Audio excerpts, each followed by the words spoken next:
300เฉยว่าอยู่ใครพี่ปูไหมขึ้นเวลาปะขึ้นโอเคพี่ปูมาที่ก็เลยอย่าที่กายบอกไอ้สัตว์อย่าเอาเวฟแดกสักแปดอย่าเอาเวฟเหลืองแดกสักแปดอยากดังกันสักสวัสดีทุกคนด้วยครับวันนี้เพิ่งมากิน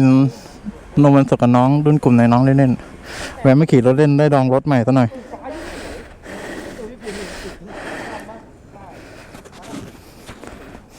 ล้างเพิ่งเสร็จอะไรเพิ่งเสร็จเลยเนะ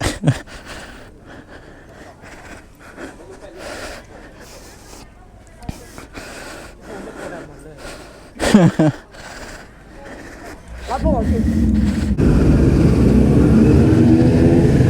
กลุ่มเล่นๆกินนมกันไม่รู้จะไปไหนอ่ะ ยุคนี้ฝนก็ตกอะไรก็ตกพี่ไปอยู่เฉยๆดียังมีเพื่อนน้องๆมาขับเล่นด้วยโหไม่งั้นเหงาตาย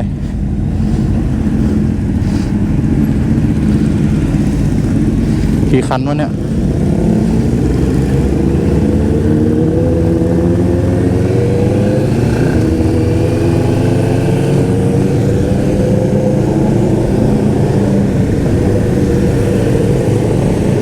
ZX6R ER Z8 2 คัน MT 15แล้วก็เอเวอเด็กป่ะอะไรผิดแล้วก็อะไรคันหนึ่งวะ R3 ตัวใหม่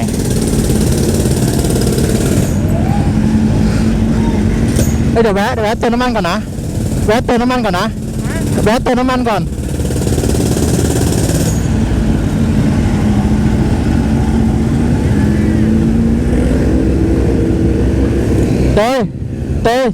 เติมปั๊มไหนอ่ะ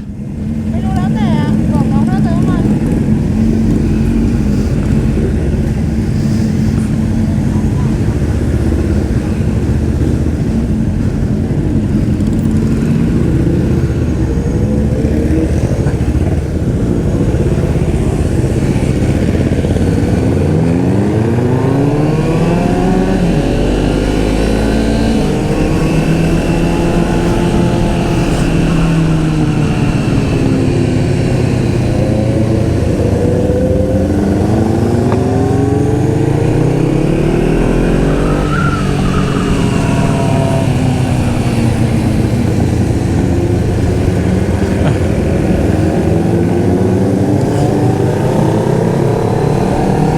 คนมองเต็มแล้วเขามองนำคาหรือว่ามองอะไรวะเนี่ย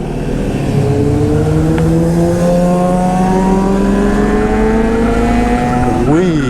แต่เด็กผมเสียงแม่งบาดมากเลยหวานเจี๊ยบ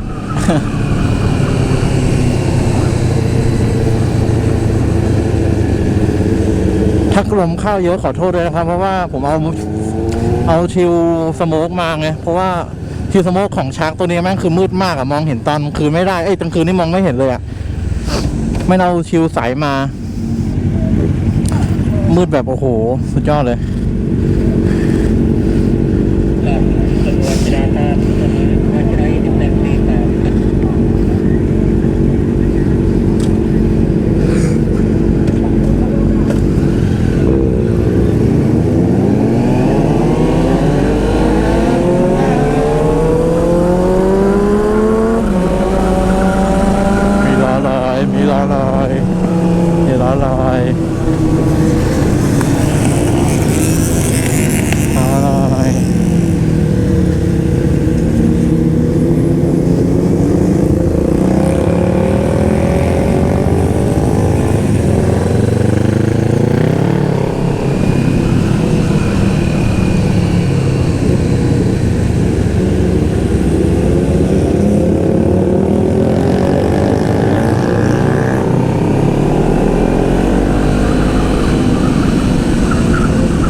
ไม่กล้าโค้งเยอะกลัวมากเลย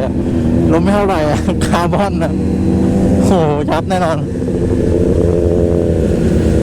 ในกลุ่ม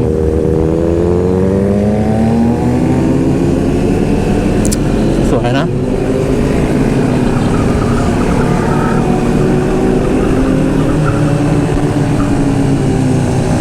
เ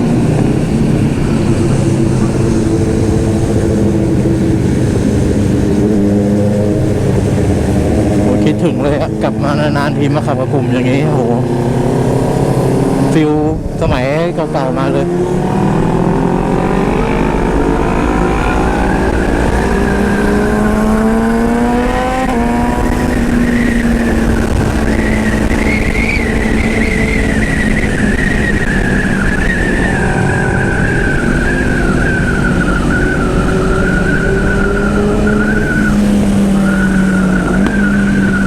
ขับไว้ไม่ได้กลัว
ยังเราไม่ติดฝนไม่ตกด้วยโหวันนี้เขาโชคดีเลย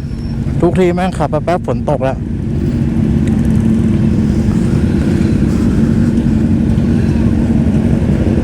แวะปั๊มสายมือได้ปะ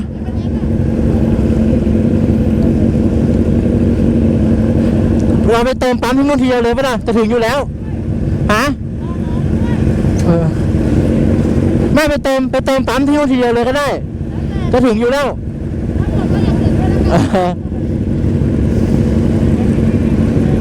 หรือจะเติมปั๊มหน้าเลยอ่ะเราบอกน้องกันเกดเดี๋ยวเติมปั๊มน้ำมันปั๊มหน้าด้วยเดี๋ยวค่าเติมน้องเลยหมดฮะที่เติมลมก็ได้ไปเลย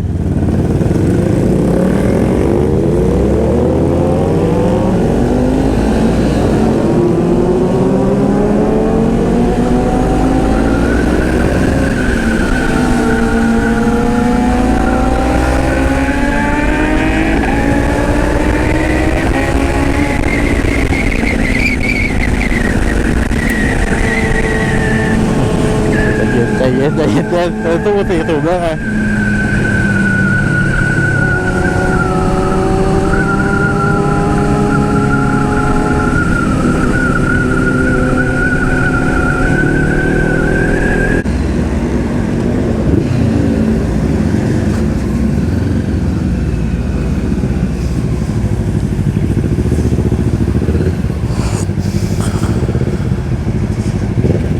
กี่โมงแล้ววะ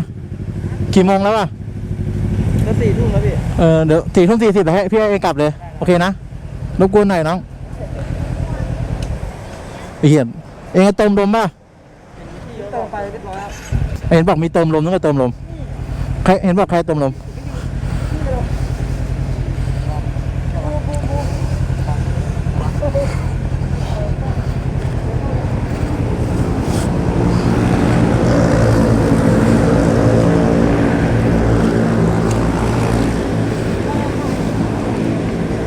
โอ้โหเดินเข้าแรงเลยผ่าอุโมงค์พี่ตามเลยไม่ทันเลยคันไหนพี่รถเองอ่ะโอ้ยพี่ฮะพี่ลองไปขี่ดูทำไมอ่ะที่หมายตอนเนี้ยพี่ยังตามไม่ทันเลยรอพี่ปลดกล่องกันก็ตามไม่ทันอยู่ดีได้2อีกฮะคันเนี้ยเขาบอก500ทำดีแม่งได้2เดิมนี่187เองยังไม่ปลดกล่องเลยแค่นี้ก็โหดแล้วโอ้ไม่โหดเลยโดนอาสายังกินขาดอยู่เลยแต่มันคนกว่าอาสาเยอะมากมันลากขนาดนั้นมันไล่แค่นั้นจ้ะพี่ไม่เคยดักตัวเลยพี่มีชาร์จแบตที่บ้าน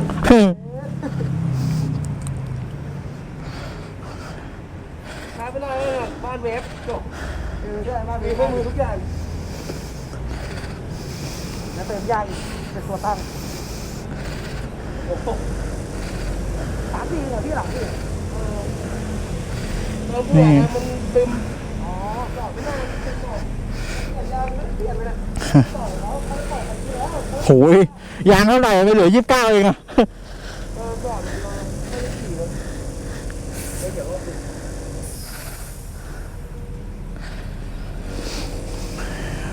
เพ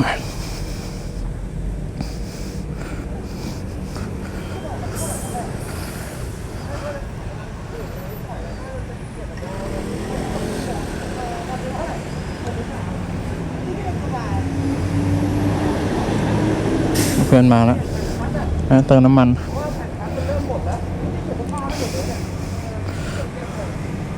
ดูเงารถ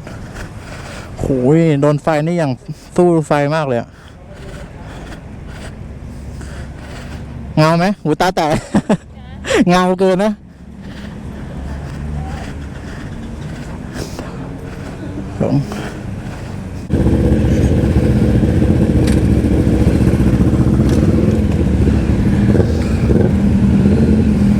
ดูขอนับรถหน่อยแล้วกัน2 ครั้งละ3 4น้องพวก MTA ไปกันแล้วเหรออ๋อมีคนไปกันแล้วด้วย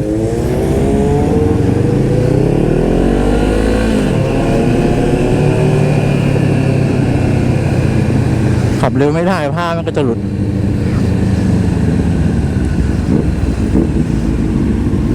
อะไรวะ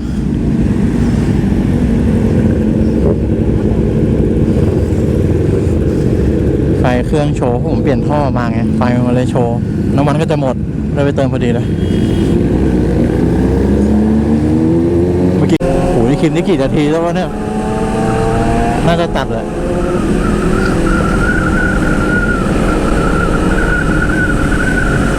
กลัวลมแม่งจะเข้าเยอะเกินลมเข้าเยอะนี่คือไม่รู้ว่าเสียงมันจะดีหรือเปล่า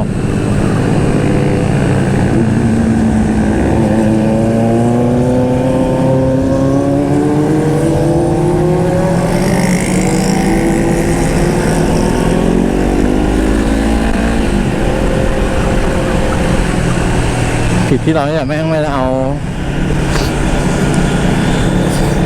ฟิวสายมา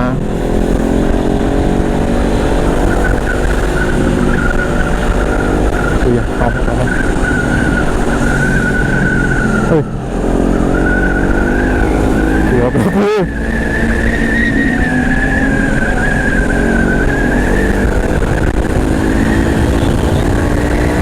ขับเร็วมาจังวะใจกูไม่ได้ปิดชิวมากขับเร็วไม่ได้ลองปิดชิวดูโอ้ยมืดเกินมืดเลยอ่ะไม่ได้เลยอ่ะ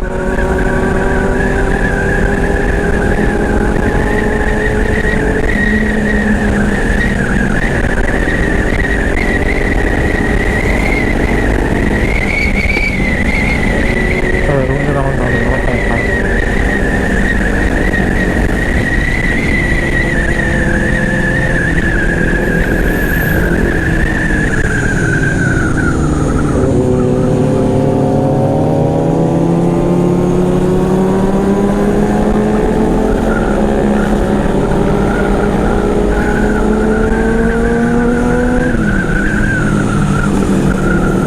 จักรยาน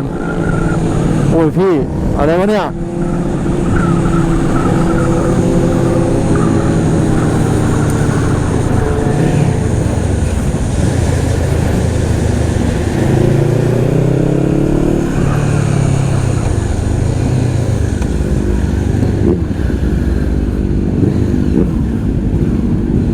เสียงกูแบบเงียบไปเลยเจอเสียงเซเดอร์6R ไป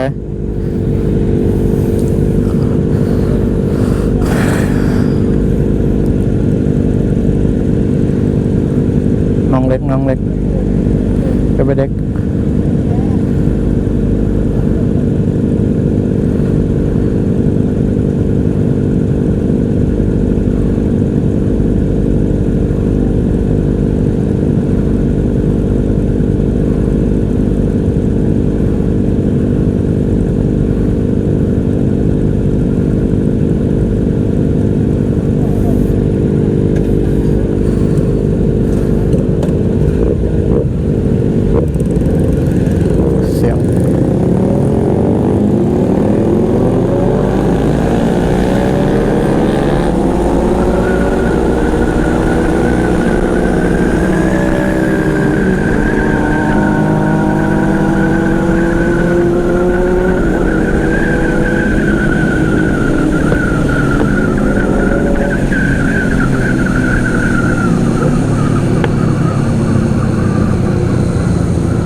สติเหรอดูสติแล้วปะผู้หญิงขับมันเนี่ยโอ้ผู้หญิงขับด้วยนี่ครับดูสติใส่2 1นะ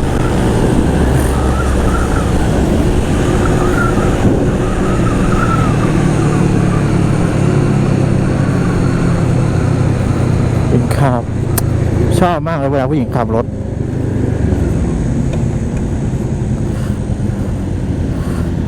มีติดกล้องติดหมวกด้วย ผู้หญิงขับไปเนี่ยผู้หญิงขับข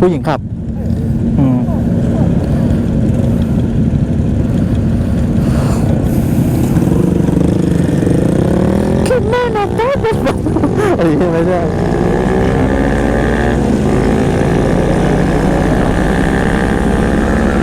พออีกทีสวยนะ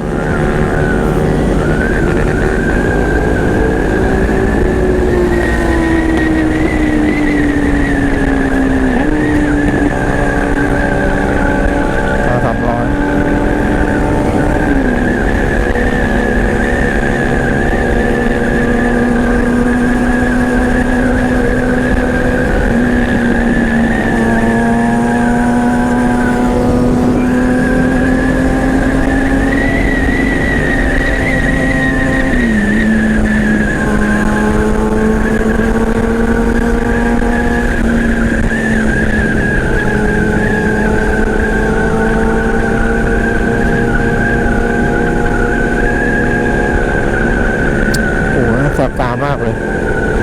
แย่มากเลยลืมของเขามาลืมของฟิกมา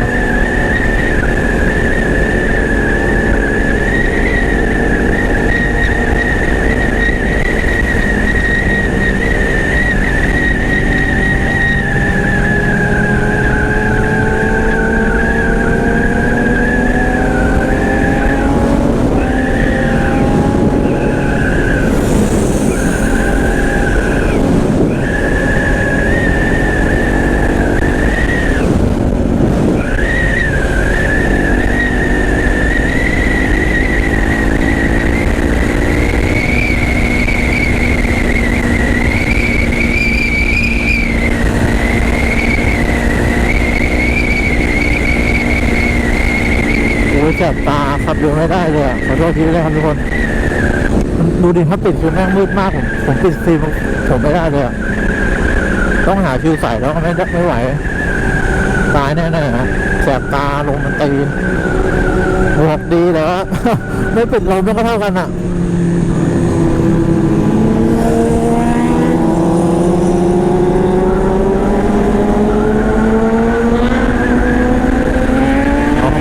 ตายด้วยความเร็วน้องตายด้วยความเร็วไม่ใช่ด้วยความเร็วมาถึงแล้ว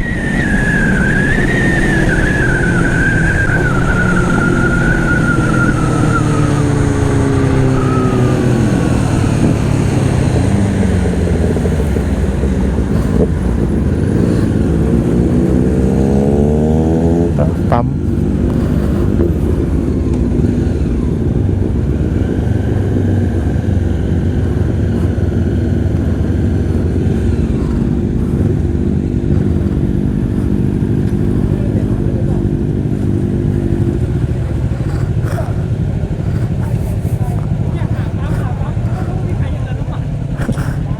ไม่เต็มไปแล้วไงตามตาแหกเป็นอย่างนี้นี่เอง บอสตามตาแหกเป็นอย่างนี้นี่ โอ้ยถึงสักทีขอบคุณมากครับทุกคนที่เข้าชม